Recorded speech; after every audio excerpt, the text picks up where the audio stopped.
श्री राम जय जय राम।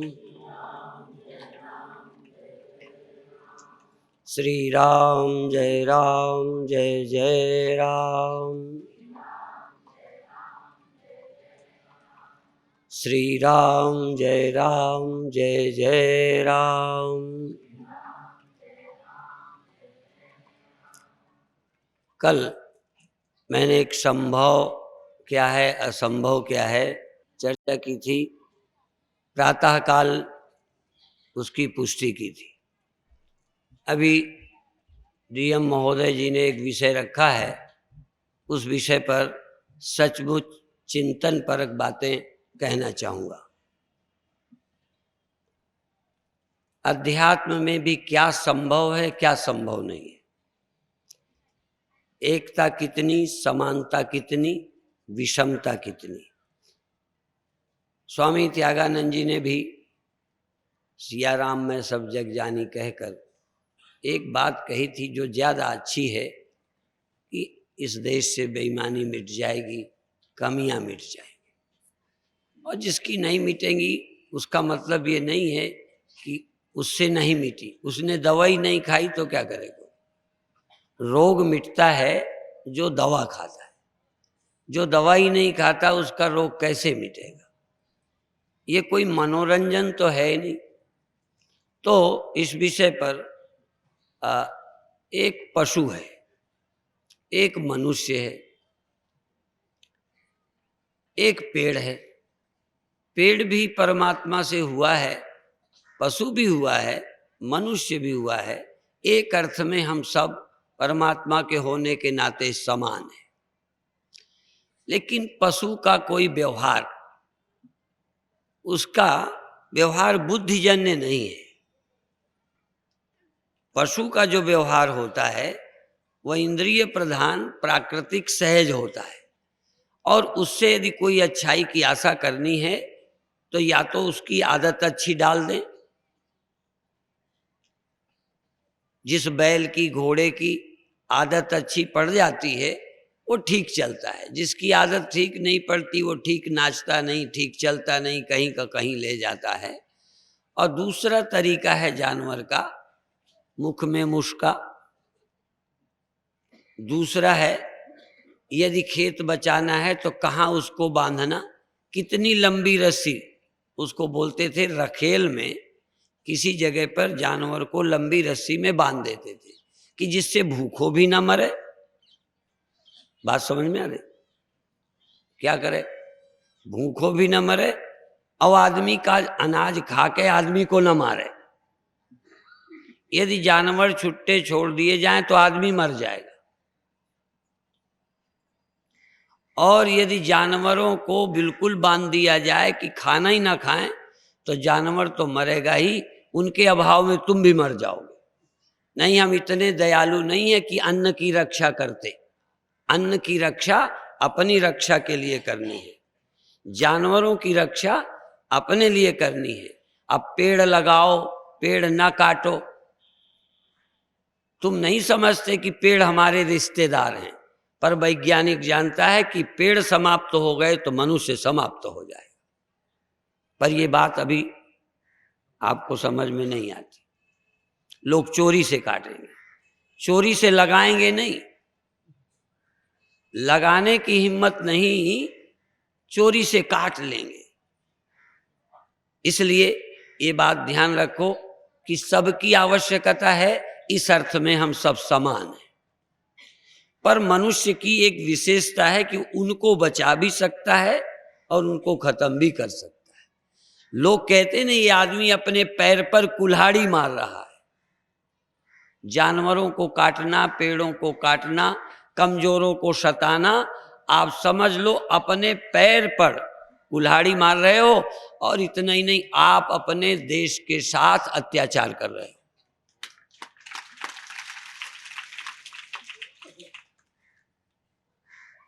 गरीब रखने तो नहीं चाहिए, पर गरीब ना होते तो भी धरती न चलती। जैसे जानवर न होते ना, पर गरीब का मतलब, जानवर का मतलब भूखों मर जाए। मैं तो समझता हूं अभी इतनी इंसानियत नहीं जन्मी कि तुम करोड़पति होते और अध्यापक बनना चाहते। अच्छा किया है भगवान ने रोटी को थोड़ा मोहताज रखा है तो आप टीचर बने हो, नहीं तुम टीचर न बनते।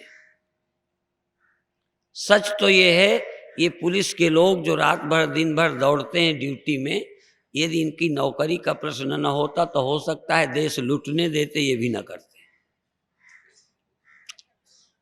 शायद महात्माओं को चलो पैसा चाहिए, पैसा नहीं चाहिए तो मान चाहिए, प्यार चाहिए, यदि इतनी भूख ना होती तो शायद जालौन वालों के ये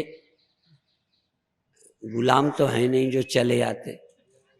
इसलिए इनकी भी अटकी, दयानंद जी की भी अपनी अटकी होगी, थोड़ा शोहरत होगी, हमारी भी अटकी है, हम थोड़ा मतलब साथ लेंगे, तुम्हारी भी अटकी है, नहीं तुम हमारे रिश्तेदार नहीं हो, तुम भी मेरे पर एहसान नहीं कर रहे हो।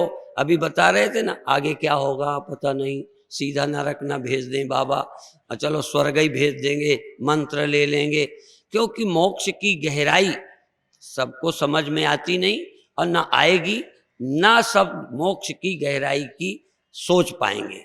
अभी बहुत लोग नून तेल लकड़ी तक ही नहीं पहुंचे। गांधी जी ने भी कहा था कि भूखों के सामने मैं ईश्वर की चर्चा क्या करूं, उसका ईश्वर तो अभी रोटी है, कई कई ईश्वर पढ़ाई है, कई कई ईश्वर बेटी की शादी है।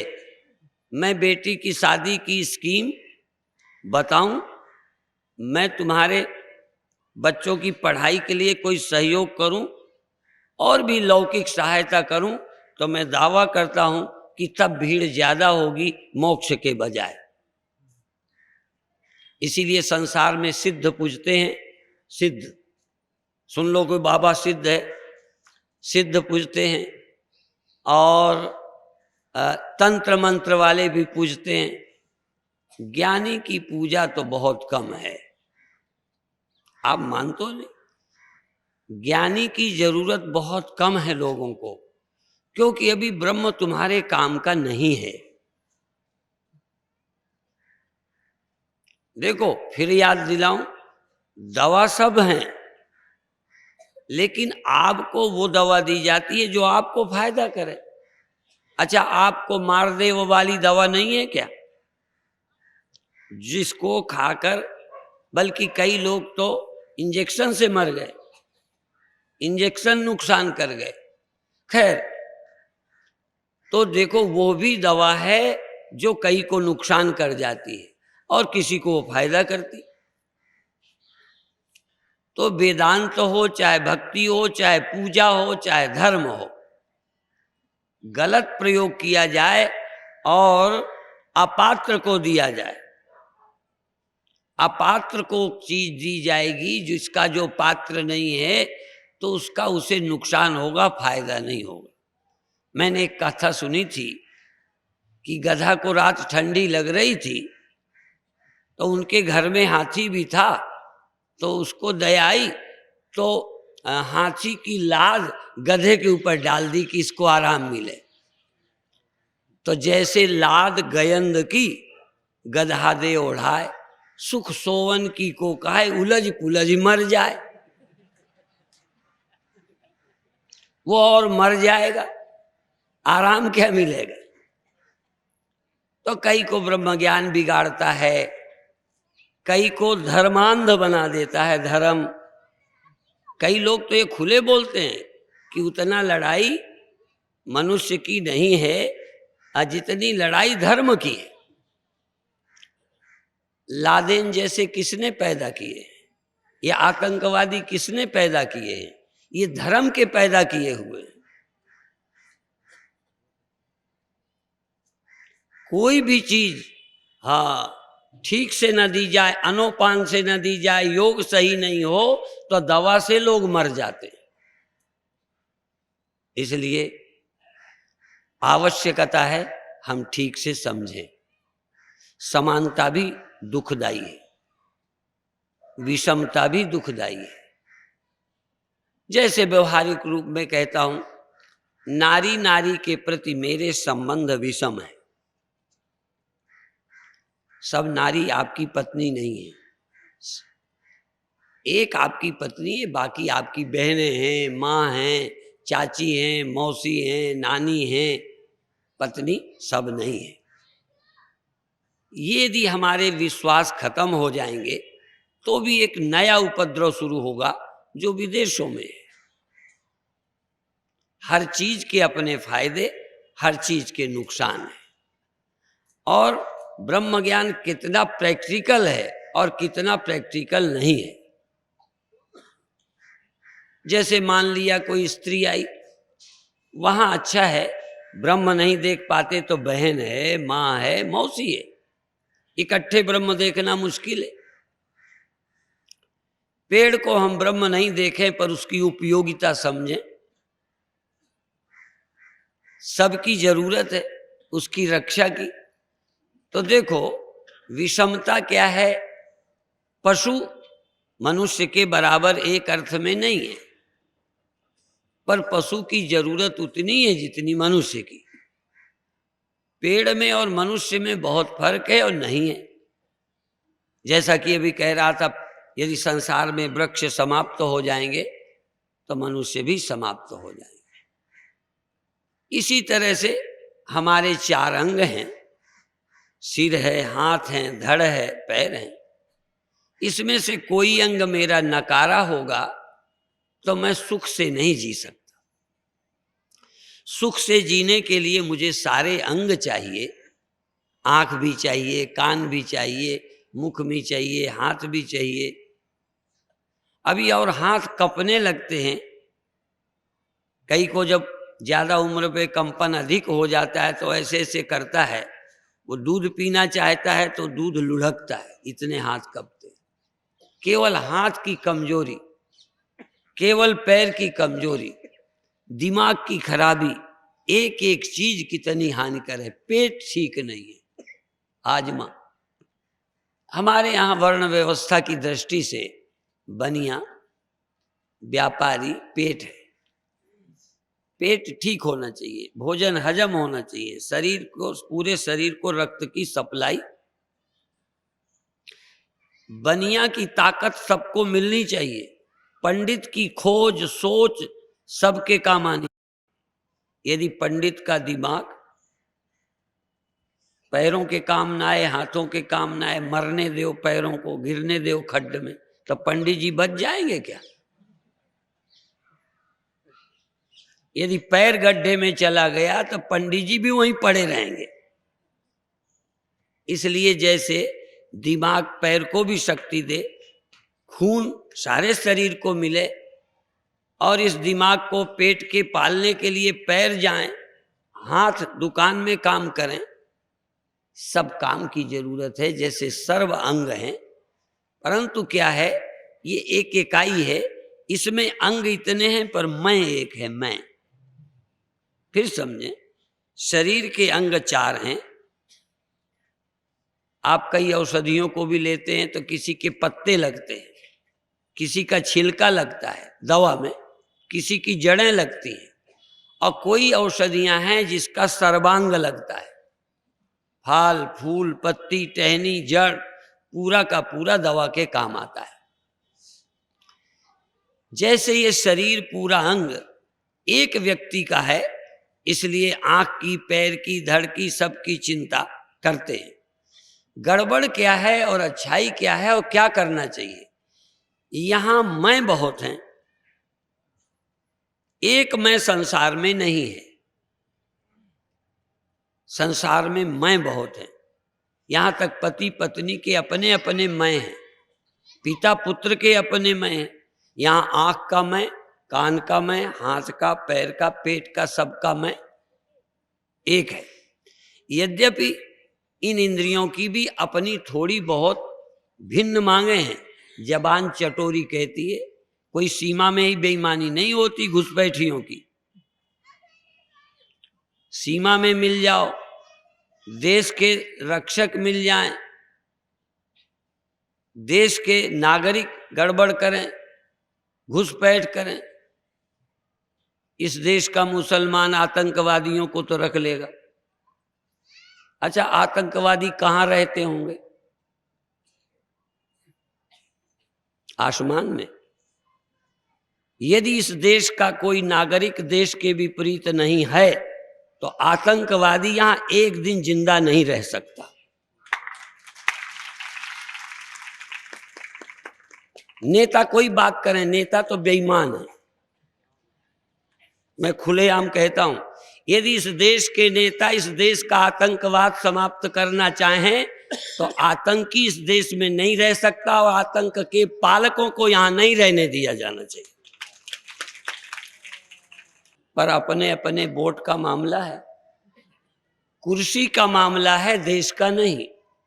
और ये कुर्सी ही ले डूबेगी इनको भी जो कुर्सी में बैठे हैं और देश को भी। अपनी कुर्सी सुरक्षित रहना चाहिए। कुर्सी का मामला है, कोई मेरी जाति का गुंडा है, कोई तुम्हारी जाति का है, कोई मेरी पार्टी का है, कोई तुम्हारी पार्टी का है, कोई इस मजहब का लाभ लेता है, कोई उस मजहब का लाभ लेता है। लाभ लेना ही खतरनाक। ये डायबिटीज वाले मीठा क्यों खाते हैं? मरना चाहते हैं? नहीं। बीमार होना चाहते हैं? नहीं।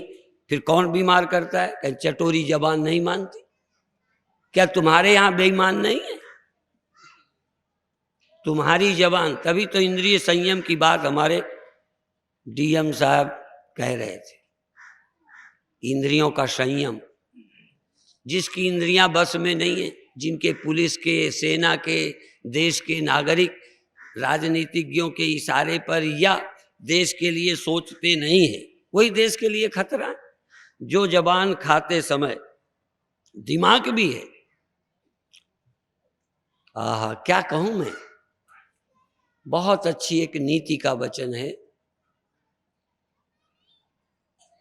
जब मेरी इंद्रियां विषय को प्राप्त करती हैं और मन उनका समर्थन करता है, बुद्धि भी उनके साथ चली जाती है, तब कौन मीठा को रोकेगा?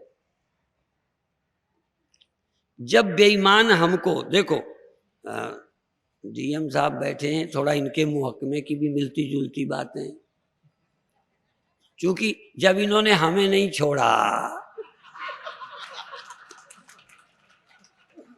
इसका मतलब हमारी कोई दुश्मनी नहीं।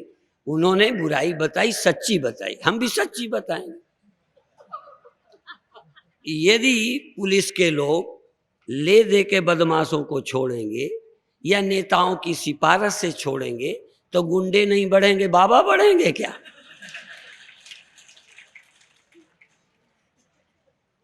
सवाल यह है कि हर जगह वो जो खाने को मिलता है ना, बस ये इंद्रियां, बस बात वही है घुमा फिरा के, इंद्रियों के मन की करोगे तो स्वास्थ्य बिगड़ेगा, अगला जन्म बिगड़ेगा, तुम्हारा सब कुछ बिगड़ेगा। इंद्रियां संयम करोगे तो स्वास्थ्य भी रहेगा, सदगति भी होगी और राष्ट्र भी अच्छा होगा। रास्ता एक ही है, संयम। पर जानवर को संयम कैसे करना पड़ेगा? रस्सी से और डंडे से। सबको हमारे भाषण से ठीक नहीं कर सकते और सबको डंडे की जरूरत नहीं है। स्वामी परमानंद को इशारा ही काफी है, समझदार को इशारा काफी होता है, पर मूर्खों का काम इशारे से। इसलिए डंडे की भी जरूरत है और पंडे की भी जरूरत है। पंडा बुद्धि माने ज्ञानी, विद्वान, पंडित। और देखो, फिर ध्यान रखो, पशु की व्यवस्था आसान है क्योंकि वो कोर्ट नहीं जाता। कई लोग उसकी तरफ से भी कोर्ट गए कि बैल को दंड नहीं देना चाहिए, बैल को अरई नहीं लगानी चाहिए, है वो कोर्ट में ही ना, ये कानून बना है। बैल को, अब बैल को डंडा भी नहीं मारो, और एक चौपाई गलती से लिख गई या परिस्थिति बस लिखी, उसी को बहुत लोग उठाते रहते। तो हमने कहा बैलों को छुट्टा छोड़ दो यदि चौपाई गलत है तो, और लेबर से काम न लो। तुम्हारे बाप को चुनौती है, तुम लेबर को जरा भी तो काम करा के देख लो। चौपाई तो बहुत सच्ची है, पर बेईमान भड़काने की जगह प्रयोग कर रहे हैं, व्यवस्था के लिए काम नहीं ले रहे। चौपाई गलत नहीं है, ऋषियों का संतों का अनुभव है। अब यह है कि 2-4 में अब यहाँ तक छूट दे दी, जानवर पर तुम्हारा अधिकार हो गया, वो कम अकल हैं, चलो तुम कसाई को बेचने लगे। बूढ़े तक तो काम लिया, फिर उसे बेच दिया, मरवा दिया, कभी कभी पानी नहीं दिया, कभी कभी चारा नहीं दिया, तो यह भी गलती है। जानवर के साथ दुर्व्यवहार ये भी अपराध है।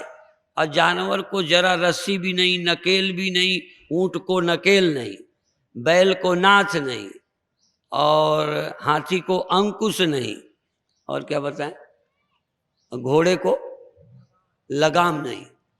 आप ही चलो ना, मजा आ जाएगा। कभी कभी तुम्हारी बैलगाड़ी को यदि नाथ ना हो ना तो खेत में लेके खड़ा कर देगा। तुम कहते हो अरे अरे अरे अरे। एक बार हमारे प्रोफेसर हमारे आगे बैठे थे, हम पीछे, बैल को चलाने वाले को कहा तुम बैठो मैं चलाता हूं। अब चलाने लगा, बीच में बैल जरा भगे तो पूंछ पकड़ के, पूंछ को कह, वो पूंछ पकड़ी तो और भगे। अब प्रोफेसर का मामला, अब वो प्रोफेसर का जाने बैल को रोकना, वो तो किसान जानता है कि नाथ पकड़ के खींचे। और जैसे स्वामी त्यागानंद जी कहते हैं मैं पीएचडी को बुलाओ कि ये बकरिया को अपने पास बुलावे, तो कहेगा ए बकरिया किडा गोटा। वो इंग्लिश और संस्कृत में तुम बकरी को बुलाओ तो ये कहते हैं ढुरछे ढुरछे ढुरछे, तो आ जाएगी। और कुत्ता को तू।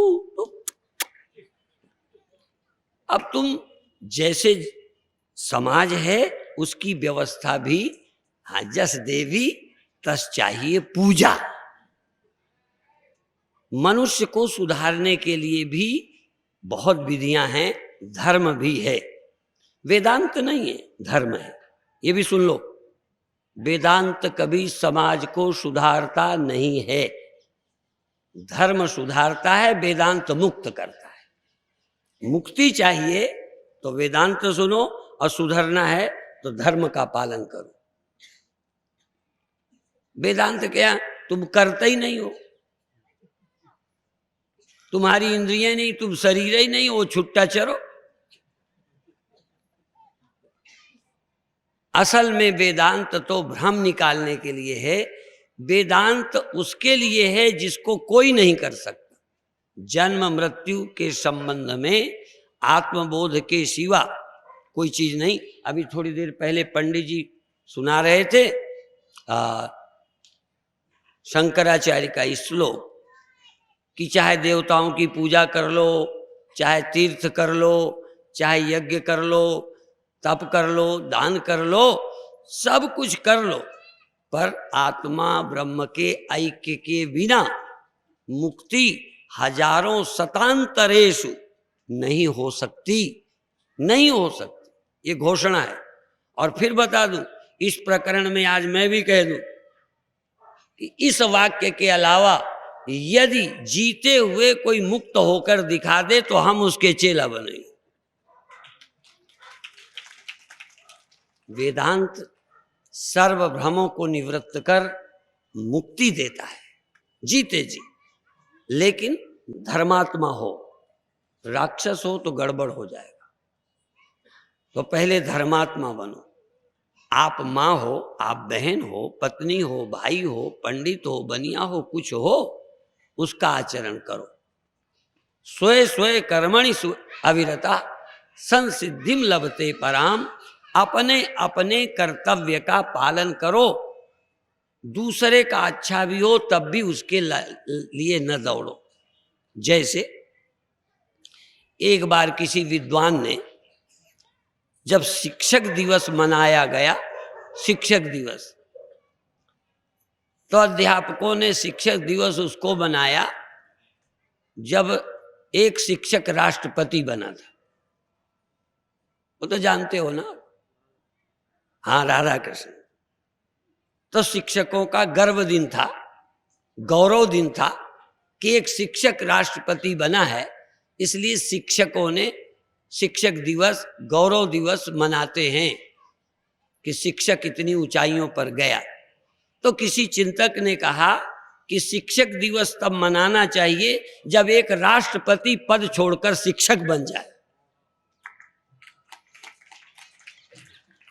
अभी क्या तुम्हारा गौरव? अभी तो राष्ट्रपति का गौरव है, शिक्षक का थोड़ी है। यदि राष्ट्र के निर्माण के लिए ऊंचे पद वाला शिक्षक बने, अब मान लो देखो एक साधु राजा बन जाए तो साधु दिवस मनाओ कि वो पतन दिवस है। एक साधु राजा बन जाए समझो पतन शुरू। जब भरत राजा बनाए जा रहे थे तो उन्होंने कहा था रसा रसातल जाई तबही, ये धरती रसातल को चली जाएगी जिस दिन मुझे राजा बनाया जाएगा। क्यों? मेरे से बड़ा सम्माननीय बैठा है और उसको हटाकर मेरे को गद्दी दोगे तो लोग बाप को मारकर गद्दी को ढूंढा करेंगे, ये पतन होगा। आज कोई योग्य का चयन नहीं करता। आप जीते जितायों को ले लो, छोड़ दो, जो जीत के गए हैं उनसे कहो प्रधानमंत्री का चयन करो, तो सब उम्मीदवार हैं प्रधानमंत्री के। क्या कोई गर्व से कह सकता है कि ये बने मेरे से योग्य हैं? मेरे पास टिकटार्थी आते हैं, तुम भी आ जाना, दिलाना किसी को नहीं। टिकटार्थी आते हैं तो मैंने एक राजनीति मैंने भी सीख ली। मैंने कहा 4-5 उम्मीदवार स्तर के नेताओं से फोन करवा दो कि इसको टिकट मिलनी चाहिए तो मैं दूंगा। तो कोई का फोन नहीं आता, फोन में यही कहते उससे अच्छा तो मैं ही हूं, तो बच गए। ना वो फोन करा पाते हैं ना मैं टिकट दिलाता हूं। और तुम्हें भी कहता हूं तुम 4 जने आना सिफारिश के लिए, एक की सिफारिश लेके आना और अलग मैं उससे पूछूं किसको दिलाऊं तो कहेगा उससे अच्छा मैं हूं। जो सिफारिश में आते हैं वो भी टिकट मांगने आते हैं। ये पद की लोलुपता ऐसी है कि यदि भरत ये जो कह रहे थे ठीक कह रहे थे कि सबको कुर्सी की भूख जगाना तो आसान है, सबकी कुर्सी की भूख न स्वामी परमानंद न साक्षात परमेश्वर पूरी कर सकता है, पूरी कर सकता है। मैं देखो मंच पर बैठा हूं, भाग्यशाली हैं संत जो अभी नीचे बैठे खुश हैं, पहली बात। दूसरी बात, कई हैं जो मैं बगल में लगाऊं तो नहीं बैठेंगे और कई सोचेंगे अब स्वामी जी की सोच बहुत अच्छी हो गई है, अब स्वामी जी ने हमारा भी मंच लगवाया है, पहले से अकल अब स्वामी जी की ठीक है।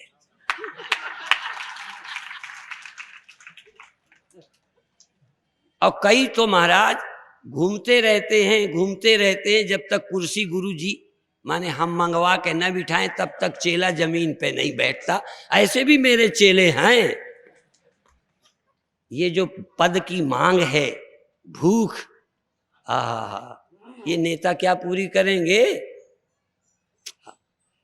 ये भूख मिट जाए, भूख चाहे पैसे की है, भूख चाहे प्रतिष्ठा की है, भूख चाहे सुख की है। कोई वात्सल्य मंदिर बनाना ही पर्याप्त नहीं है किसी दिखी दीन के लिए जो कुछ नहीं करता। अभी अभी ये बात ये कह रहे थे, कुछ तो तुम भला कर सकते हो, तुम गरीब की रिपोर्ट तो लिख सकते हो, लिखवा सकते हो, फोन कर सकते हो। करोड़ों देना देश के लिए नहीं, पर किसी को सताया जा रहा है गुंडों के द्वारा तो उसकी रक्षा के लिए खड़े हो जाना ये भी सेवा है।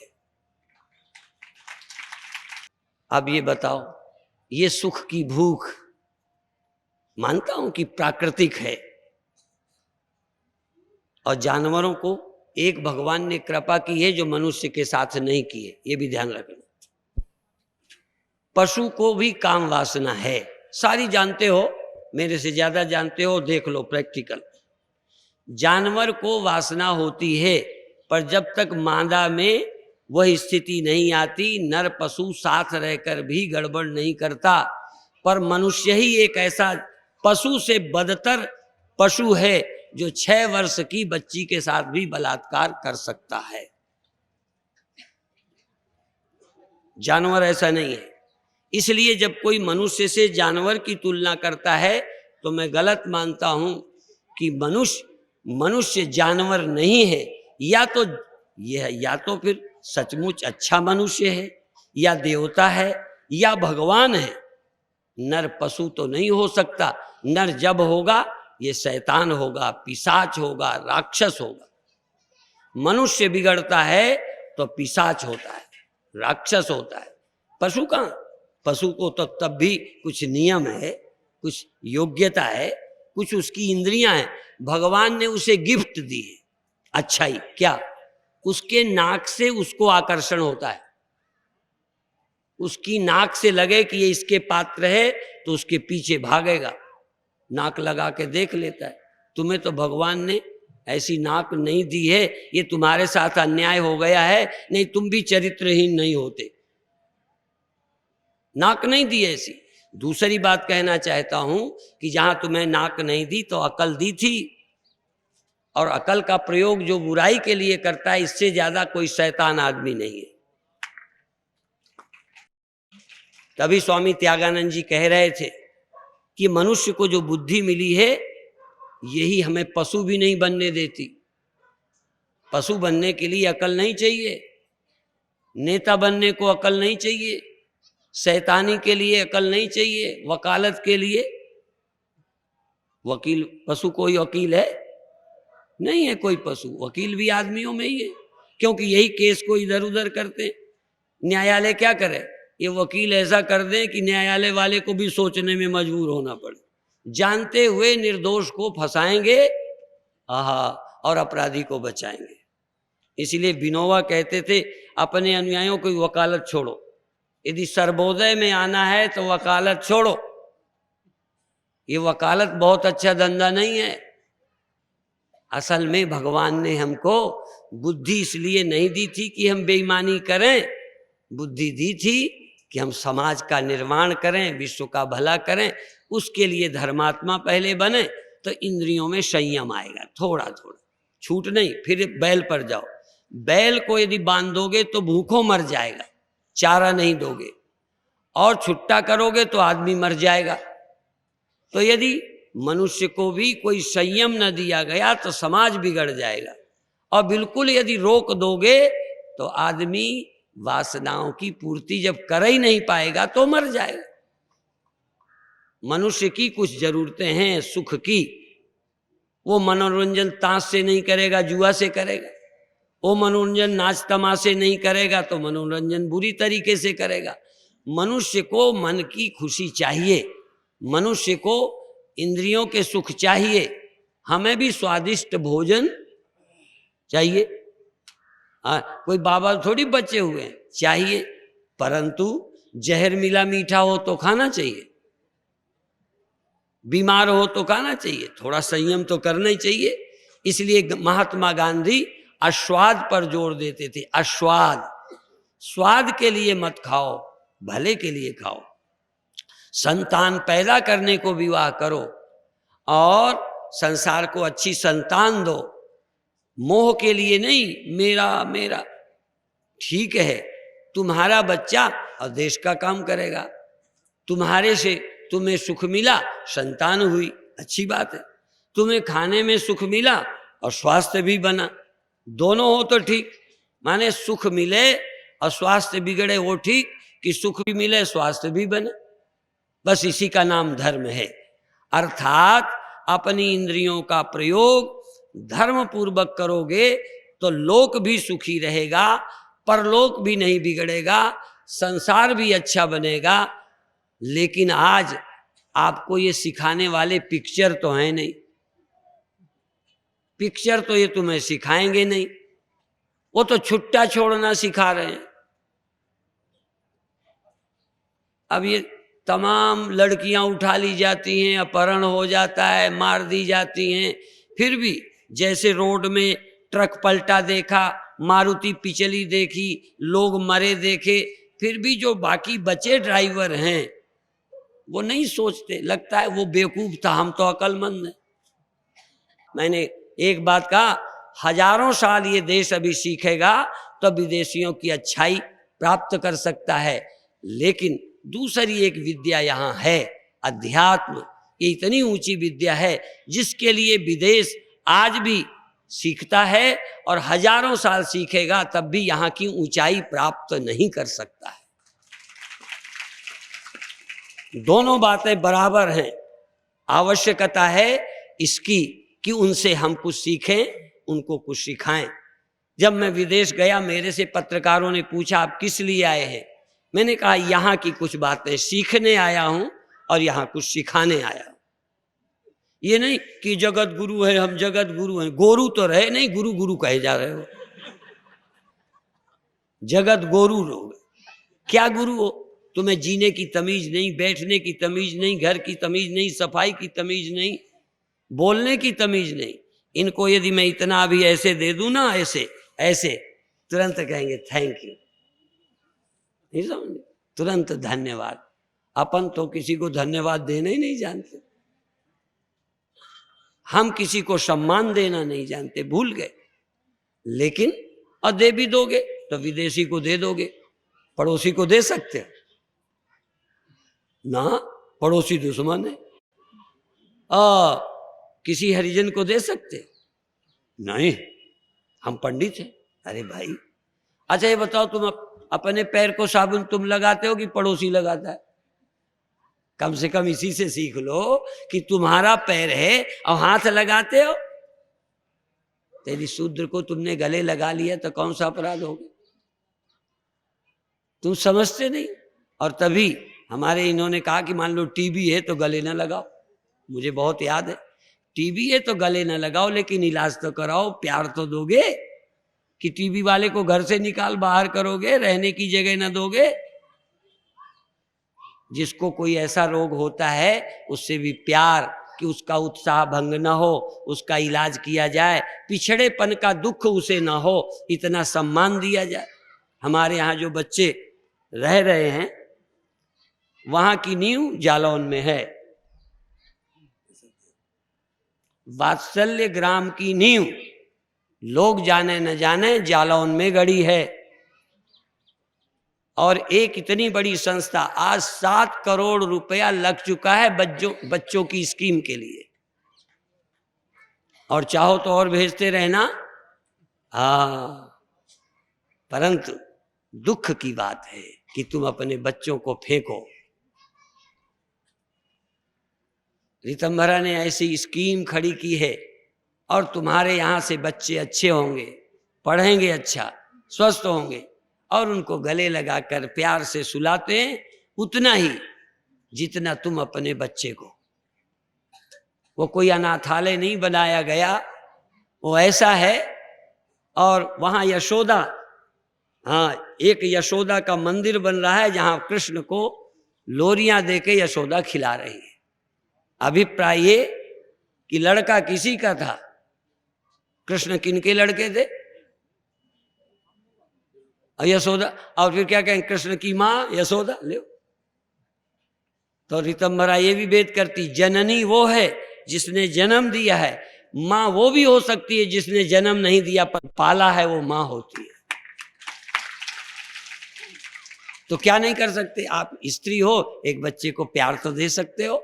इन्होंने कहा था ना, प्यार दो, सहयोग दो, देना सीखो। पेड़ अपने लिए नहीं फलता। स्कूलों में गीत सुनाया जाता, पेड़ न खाए कभी अपना फल, नदी न पिए अपना जल। और तुम तो कहते हो अपने पेड़ के फल तो देंगे नहीं, पड़ोसी की भी तोड़ के इसी में लगा लेंगे। कौन सा दिन होगा जब तुम सेवा भावना से भर जाओगे, प्रेम से भर जाओगे, दूसरे के दुख में तुम दुखी होगे, दूसरे को सुख बांट के खुश होगे। एक बार ऋतंभरा बहराइच में एक गरीब लड़का था, कोई पता नहीं मतलब नहीं, वो आ गया छत पर। एक धर्मशाला में ठहरे हुए थे हम लोग, तो तुरंत बाजार गई बच्चे को लेकर, उसको पैर के ऊपर के कपड़े मोजा सब लाई और रोई। रोने का मतलब एक तरफ गरीबी पर दुख, एक तरफ पहनाने के बाद जो माँ खुश होती है।